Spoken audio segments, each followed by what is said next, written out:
Cette affaire-là était du haut niveau en termes de renseignement par rapport à l'époque et par rapport aux moyens. Tout a évolué. Donc il n'y a pas que le métier, c'est aussi les relations internationales, la technologie, tout a évolué.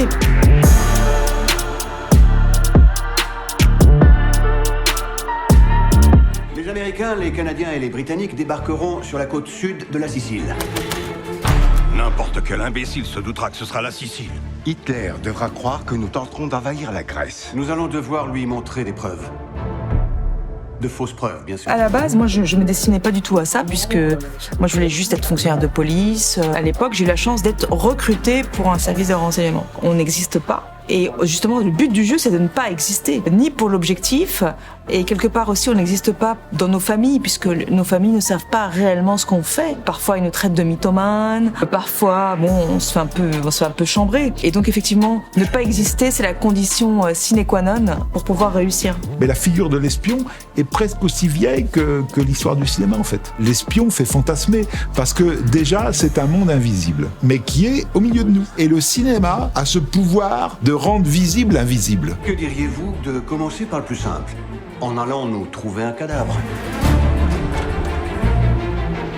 Beau comme un astre.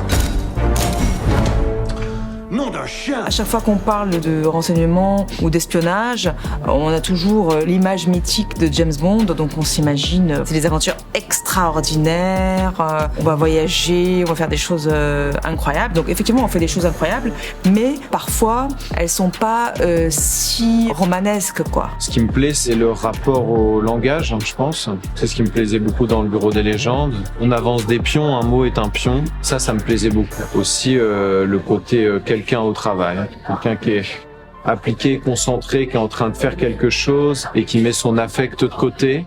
Mais parfois, l'affect vient en fait craqueler quelque chose. Ça, c'est une tension qui me plaît. Ouais. On voit aussi les difficultés d'être dans ce métier. Parfois, on peut un peu frôler la schizophrénie. La difficulté d'un espion, c'est de jouer quelqu'un d'autre, mais tout en mesurant tout ce qui se passe autour. Et donc, j'ai l'impression l'inverse d'un lâcher-prise. Je pense que peu d'acteurs feraient des bons espions. Ouais.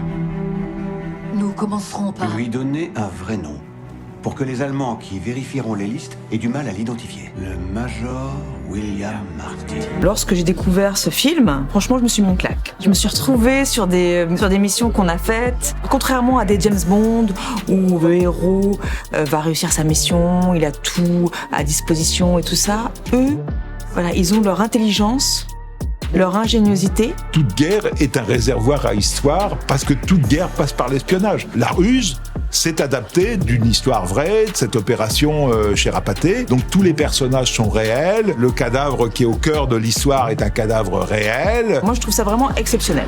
Nous devrons faire circuler les faux documents rapidement avec le concours précieux de 2 agents allemands. Que se passera-t-il si l'encre s'efface suite à un séjour prolongé dans l'océan? Il faudra une encre résistante à l'eau. Il faut avoir prévu de se noyer pour écrire avec ce type d'encre. Exact.